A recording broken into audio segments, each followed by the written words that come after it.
everyone, good morning all of you. I hope doing great. Today video is very important क्योंकि आज हम जो पढ़ेंगे वो बहुत ही इम्पोर्टेंट। हमेशा हम आमतौर की भाषा में बोलते ही रहते हैं, खड़े हो जाओ, बैठ जाओ, मुझे जाने दो, मुझे खाने दो, मुझे पीने दो, मुझे टहलने दो। ये सारे चीज़ हम डेली रूटीन्स में यूज करते हैं, लेकिन हम ये नहीं जानते कि इसको इंग्लिश में बोलते कहते। तो बहुत ही सिंपल तरीके से हम इसको पढ़ेंगे। जो टॉपिक है हमारा इम्परेटिव सेंटेंस। हमारा टॉपिक्स क्या है? Imperative sentence. जो इम्परेटिव सेंटेंस होता है दोस्तों, हमारा जो इम्परेटिव सेंटेंस होता है वो कई प्रकार के होते हैं।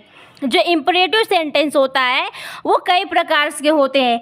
पहला हमारा होता है ऑर्डर। क्या होता है? ऑर्डर। जब हम किसी को, ऑर्डर का मतलब होता है आदेश देना। जब हम किसी को आदेश देते हैं या ऑर्डर करते हैं तो वहाँ पे हम इम्परेटिव सेंटेंस लगाते हैं। दूसरा होता है हमारा रिक्वेस्ट करते हैं। हम जब किसी से रिक्वेस्ट करते हैं, क्या करते हैं? रिक्वेस्ट करते हैं। रिक्वेस्ट का मतलब होता है हिंदी में निवेदन। हिंदी में क्या होता है? निवेदन। तीसरा पॉइंट हमारा है सलाह देते, सजेशन करते हैं। सजेशन का मतलब होता है हमारा, सजेशन का मतलब होता है, इंग्लिश में हम सजेशन बोलते हैं, लेकिन हिंदी में हम बोलते हैं सलाह देते हैं। जब हम किसी को सलाह देते हैं।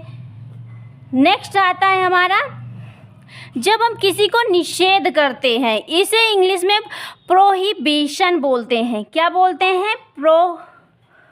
प्रोहिबिशन बोलते हैं। प्रोहिबिशन का मतलब होता है निषेध होता है। तो देखो, जब ऑर्डर किसे देते हैं, हम ऑर्डर कैसे देते हैं? जैसे गो अवे, जाओ यहाँ से। प्लीज़ हेल्प मी, हम किसी से रिक्वेस्ट करते हैं। जब हम किसी की हेल्प मांगते हैं, जब तो बोलते नहीं है प्लीज़ हेल्प मी, मेरी मदद करो। अगर किसी को सलाह देते हैं, जैसे हम किसी को बोलते हैं वर्क हार्ड मतलब परिश्रम करो। अगर हम निषेध करते हैं, कोई चीज़ किसी को करने नहीं देते हैं, जैसे डोंट गो देयर, वहाँ मत जाओ, किसी को हम रोकते हैं, डोंट गो देयर। सो दोस्तों, देयर का मतलब होता है वहाँ मतलब प्लेस की बात करता है। किसकी बात करता है? प्लेस की बात करता है। अगर हम बोलेंगे हियर का मतलब क्या होता है? ये देयर का मतलब वहाँ, हेयर का मतलब होता है यहाँ। ठीक, ये भी हमारा क्या है? प्लेस। जब हम प्लेस की बात करते हैं तो देयर या हेयर लगाते हैं। तो दोस्तों, हम इसका करते क्या है? तो पहले हम इसको वर्ब जब हम इम्परेटिव सेंटेंस बनाते हैं, जैसे पहले first person, second person, third person कौन होता है? तो देखो, फर्स्ट पर्सन क्या होता है पहले ये देख लेते हैं। जो हमारा फर्स्ट पर्सन होता है, फर्स्ट पर्सन मतलब बोलने वाला। मैं आपको पढ़ा रही हूँ, तो यानी जो आई है ये हमारा फर्स्ट पर्सन है। या फिर वी ये हमारा फर्स्ट पर्सन है। आप देख रहे हो, आप पढ़ रहे हो। अगर हम सेकेंड पर्सन की बात करेंगे, जो सेकेंड पर्सन होता है, फर्स्ट पर्सन बोलने वाला। फर्स्ट पर्सन क्या होता है? बोलने वाला जो होता है वो फर्स्ट पर्सन होता है। सेकेंड पर्सन हमारा वो होता है यू का मतलब होता है आप, यानी आप सुनने वाले हो। जो सुनने वाला होता है वो होता है हमारा सेकेंड पर्सन, यानी यू। अब हमारा थर्ड पर्सन कौन होता है? सो दोस्तों थर्ड पर्सन जो होता है हमारा, देखो फर्स्ट पर्सन तो हमारा आई वी हो गया, ये फर्स्ट पर्सन है, फर्स्ट पर्सन, ठीक है, फर्स्ट पर्सन, ये हमारा फर्स्ट पर्सन है। अब हमारा सेकेंड पर्सन, जो सेकेंड पर्सन होता है वो हमारा सुनने वाला होता है, यू यानी आप, ठीक। अब थर्ड पर्सन कौन सा है, देखो थर्ड पर्सन जो होता है वो हमारा होता है ही, सी, इट, दे, या फिर किसी का नाम भी हो सकता है। किसी के बारे में जब हम बात करते हैं ये हमारे पर्सन हो, तो first person, second person, third. First person I we, first person हो गया। सेकेंड पर्सन एक ही है यू।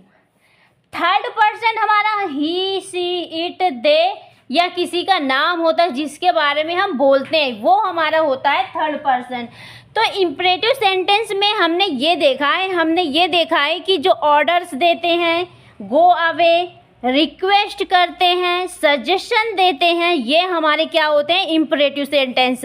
सो दोस्तों अब आज हम इसको देखेंगे, इसका एग्जाम्पल करके। एग्जाम्पल से हमारा खड़े हो जाओ, हम इम्परेटिव किसी को ऑर्डर कर रहे हैं, आदेश दे रहे हैं ना, यहाँ पे हम किसी को आदेश दे रहे हैं तो खड़े हो जाओ। तो हमने क्या बोला, स्टैंड अप। क्या बोलेंगे, स्टैंड अप। स्टैंड अप का मतलब होता है खड़े हो जाओ। मेहनत करो, मेहनत करने का ऑर्डर दे रहे हैं ना, तो वर्क हार्ड, वर्क हार्ड, मेहनत करो। बिस्तर बिछा दो, क्या कह रहा है, बिस्तर बिछा दो, यानी मेक, क्या बोलेंगे, make the bed, make the bed, बिस्तर बिछा दो। नेक्स्ट सेंटेंस है हमारा, लॉन में झाड़ू लगा दो। यहाँ भी हमने क्या किया, ऑर्डर दे रहे हैं ना, लॉन में झाड़ू लगा दो। जब लॉन में झाड़ू लगा दो तो देखो झाड़ू लगाने को हम क्या बोलते हैं, स्वीप बोलते हैं। क्या बोलते हैं, स्वीप। स्वीप का मतलब होता है झाड़ू लगाना। स्वीप द लॉन, लॉन की बात कर रहा है ना, तो लॉन में झाड़ू लगा दो, sweep the lawn. Next sentence है हमारा, बच्चों को नहला दो। क्या कह रहा है, बच्चों को नहला दो। तो नहला दो, नहलाना, नहाना, जब खुद नहाते हो, जब आप खुद नहाते हो तो टेक बाथ बोलते हैं, टेक बाथ बोलते हैं, स्वयं नहाना। जब हम नहाते हैं ना, नहाना, जब खुद नहाते हैं तो हम टेक बाथ बोलते हैं। अगर दूसरों को नहलाते हैं, दूसरों को नहलाते हैं, ठीक, दूसरों को नहलाते हैं, क्या कह रहा है, दूसरों को जब हम नहलाते हैं तो हम वहाँ पे नहलाते हैं, तो दूसरों को जब नहलाते हैं तो वहाँ पे गिव बाथ बोलते हैं। क्या बोलते हैं, गिव बाथ। आई होप समझ में आ गया कि जब खुद नहाते हैं तो टेक बाथ बोलते हैं, जब दूसरों को नहलाते हैं तो गिव बाथ बोलते हैं। तो यहाँ पे बच्चों को नहलाने की बात हो रहा है ना, खुद नहाने की बात नहीं हो रही। तो इसका मतलब क्या है, बच्चों को नहला दो ना, तो give bath, give bath to the children. देखो जब एक बच्चा होता है, जब एक बच्चा होता है तो चाइल्ड बोलते हैं, जब बहुत सारे बच्चे हो जाते हैं तो चिल्ड्रेन बोलते हैं। क्या बोलते हैं, चिल्ड्रेन। तो आई होप अगर इम्परेटिव सेंटेंस आपको समझ में आ गया हो तो प्लीज़ कमेंट में ज़रूर बताइए आपको वीडियो कैसे लगी है, ताकि ऐसे ही वीडियो आप तक प्रोवाइड करें। अगर आप न्यू हैं तो मेरे चैनल को सब्सक्राइब कीजिए, बेल आइकन दबा दीजिए। Thank you for watching my video, ताकि ऐसी ही वीडियो आपको प्रोवाइड होती रहे।